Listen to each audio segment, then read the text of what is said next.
একদিন একটি গরু ঘাস খেতে খেতে জঙ্গলের অনেক গভীরে চলে যায়। জঙ্গলের মধ্যে ঢোকার পরে গরু একটি বাঘের সামনে পড়ে। গরুটিকে দেখেই আক্রমণ করার চেষ্টা করলে গরুটির সাথে সাথে দৌড় দিতে থাকে, কিন্তু গরুটি আর উপায় না পেয়ে সামনে একটি পুকুরের মধ্যে ঝাঁপ দিল। পুকুরে তেমন পানি ছিল না, শুধু কাদা ছিল। বাঘটিও কিছু না ভেবে গরুটির সাথে পুকুরে ঝাঁপ দিল। বাঘ এবং গরু দুজনেই কাদার মধ্যে গলা অবধি আটকে গেল। বাঘ রেগে গিয়ে গরুটিকে বলল, কিরে হারামজাদা, তুই আর লাফ দেওয়ার মতো কোনো জায়গা খুঁজে পেলি না? শেষমেশ এই কাদার মধ্যেই লাফ দিলি। তুই উপরে থাকলে না হয় তোকে একটু মজা করে খেতে পারতাম, এখন তো দুজনেরই মৃত্যু অনিবার্য।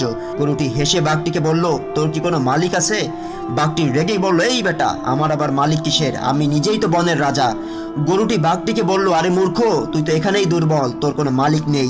কিন্তু আমার একজন মালিক আছে, তিনি আমাকে সন্ধ্যার আগে তার বাড়িতে না দেখতে পেলে আমাকে এখানে খুঁজতে আসবে, এবং আমাকে এইভাবে দেখে সে আগে তোকে লাঠি দিয়ে মারবে, তারপর আমাকে এখান থেকে উদ্ধার করে নিয়ে যাবে। বিপদে অবশ্যই আপনার মালিকের উপর বিশ্বাস রাখুন।